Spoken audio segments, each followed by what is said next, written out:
পহেলগাঁওয়ে জঙ্গি হামলায় পাকিস্তান যে জড়িত তার প্রমাণ কোথায়? এই প্রশ্ন তুলে মোদী সরকারকে দুষলেন প্রাক্তন পাক ক্রিকেট তারকা শাহিদ আফ্রিদি।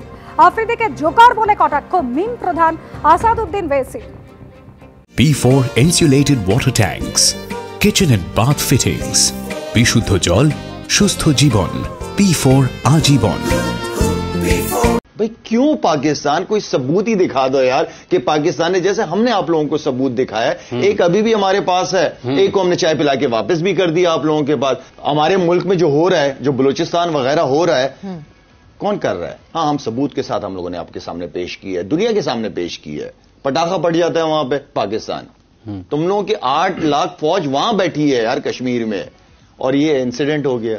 इसका मतलब है नालायक या निकम्मे हो ना तुम लोग कि सिक्योरिटी आप दे नहीं सके लोगों को। शहीद अफरीदी ने ऐसा स्टेटमेंट किया है, भारत खुद ही अपने लोगों को मारता है और फिर बाद में हमारे ऊपर नाम लेता है। कौन है जी इन्हें? शहीद अफरीदी कौन है इन्हें? नाटक है क्या ये? छोड़ो ना, तुम क्या जोकरों का नाम ले रहे मेरे सामने, छोड़ो ना इन लोगों को।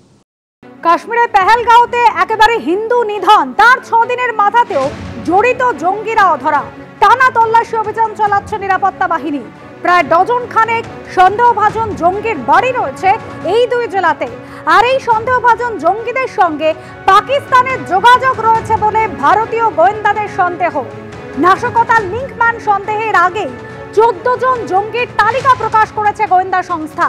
একেবারে জঙ্গিদের বাড়ি ধরে ধরে তল্লাশি অভিযান চালানো হচ্ছে। জম্মু, ডোডা এবং কিস্তওয়ার জেলায় জঙ্গিদের খোঁজে টানা তল্লাশি চালিয়ে যাচ্ছে ভারতীয় সেনা।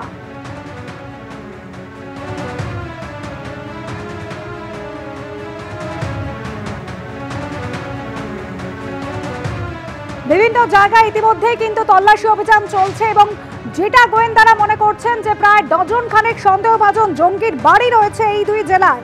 কুপওয়ারা, সোপিয়ান, বান্দিপোরা, ত্রাল, কুলগাম, পুলওয়ামা, অনন্তনাগ, এক এক জায়গায় কিন্তু জঙ্গিদের বাড়ি এভাবে ধূলিসাৎ করে দেওয়া হচ্ছে। পহেলগাঁওয়ে ভয়াবহ সন্ত্রাস, নাশকতার বলি হয়েছে 26টি তরতাজা প্রাণ। তারপর এভাবেই চলছে চিরুনি তল্লাশি।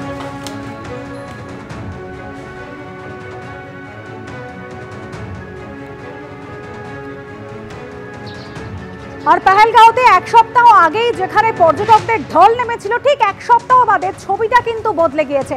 আমাদের প্রতিনিধি একেবারে গ্রাউন্ড জিরো থেকে সেই ছবি আপনাদের জন্য তুলে ধরবেন। এই লিডার নদী কিন্তু পাশ থেকে এই লিডার জঙ্গল একেবারে রয়েছে এবং সেই লিডার জঙ্গলই সোজা চলে যাচ্ছে কিন্তু বৈশারণ উপত্যকার দিকে। এবং সেই বৈশারণ উপত্যকা থেকে কিন্তু জঙ্গিরা একে একে নেমে আসে এবং তারপরে এই হামলা চালানো হয়। এবং সার্বিকভাবে যেটা আমরা এখনো পর্যন্ত সেনার তরফে জানতে পারছি যে আজকে সেই সমস্ত লিডার ফরেস্ট, সেখানে তারা একদিকে যেমন তারা তথ্য তল্লাশ করছেন, সেখানে তারা যেমন চিরুনি তল্লাশি করছেন সেই জঙ্গিদের খোঁজে, বা যারা তাকে সেদিনকে এই জঙ্গিদেরকে আশ্রয় দিয়েছিল, যাদের সাথে সেদিনকে ফোনে কথা হয়েছিল, পুরো বিষয়টা কিন্তু তারা এই মুহূর্তে খতিয়ে দেখছেন। প্রত্যেকের উপর কিন্তু ইলেকট্রনিক সার্ভেলেন্স করা হচ্ছে, হোয়াটসঅ্যাপের মাধ্যমে বা ফোনে কার সাথে কার কত কথা হয়েছে পুরোটা কিন্তু খতিয়ে দেখা হচ্ছে। এবং যেটা সেনা তরফে আমরা জানতে পারছি যে পুরোটাই কিন্তু একটা পরিকল্পনা করে করা হয়েছিল। তার কারণ এই পরিকল্পনা করেই কিন্তু কখন পর্যটকরা এখানে আসবেন, এবং যেখানে বৈশারণ উপত্যকা সেখান থেকে প্রায় 6 কিলোমিটার দূরে কিন্তু সিআরপিএফ এর ক্যাম্প রয়েছে। ফলত কোথাও না কোথাও এই সিআরপিএফ এর ক্যাম্প থেকে যখন কোনো অ্যাক্টিভিটি হচ্ছে সিআরপিএফ এর তরফে সেখানে পৌঁছতে সময় লাগবে, কারণ এবড়ো খেবড়ো রাস্তা, শুধুমাত্র ঘোড়া সেখানে যেতে পারে। ফলত এই সময়টাকে কিন্তু জঙ্গিরা কাজে লাগিয়েছিল। তারা সেখান থেকে বৈশারণ উপত্যকাকে লিডার ফরেস্টকে ব্যবহার করে তারা বৈশারণ উপত্যকাতে আসে, এই হামলা চালায় এবং তারা কিন্তু সেখান থেকে তারপরে সেই জঙ্গল ধরে তারা পালিয়ে যায়। ফলত এই গোটা বিষয়টি যেটা সেনারা বা যারা তদন্তকারীরা জম্মু কাশ্মীর পুলিশ মনে করছে যে আগে থেকে পূর্ব পরিকল্পনা করে করা হয়েছে এবং সেই সময় আশপাশে কোনো আর্মি বা কোনো সেনার যে উপস্থিতি ছিল না, সেটা কোনোভাবে ওই বৈশারণ উপত্যকাতে উপস্থিত আরো যারা রয়েছেন, এখানকার যারা বাসিন্দারা রয়েছেন বা স্থানীয় যারা বাসিন্দারা রয়েছে, তাদের একাংশের মদতে যেটা এটা হয়েছে, এটা কিন্তু কার্যত স্পষ্ট। এবং সেই কারণে বৈশারণ থেকে 17 কিলোমিটার দূরে ডোডা কিস্তওয়ারা যে অঞ্চল, সেখানে একের পর এক ঘাটিতে কিন্তু বা বাড়িতে কিন্তু সেনার তরফে অভিযান চালানো হয়েছে এবং সেখানে কিন্তু এই মুহূর্তে তথ্য তল্লাশ করছেন জম্মু কাশ্মীরের পুলিশ এবং সেনা বা সিআরপিএফ এর তরফে। এবং যেটা তোমাকে দেখালাম যে গোটা যে চত্বর তুমি দেখতে পাচ্ছ যেখানে আমরা রয়েছি, গত সোমবারেও এখানে কিন্তু ব্যাপক ভিড় ছিল পর্যটকদের। পর্যটকদের ব্যাপক এখানে আনাগোনা ছিল, কিন্তু একটি ঘটনা, একবেলার ঘটনা কার্যত কোমর ভেঙে দিয়েছে এই গোটা এলাকার অর্থনীতিকে। যেদিকে তাকানো যায় তুমি দেখতে পারবে, ক্যামেরা রোজারিওকে একবার দেখানোর চেষ্টা করো যদি সম্ভব হয়, তাহলে ঠিক এই যে পরপর যে এই যে ঝিলাম, এই যে তোমার লিডার নদীর ধারে যে হোটেলগুলো রয়েছে সব কিন্তু পরপর বন্ধ অবস্থাতে রয়েছে।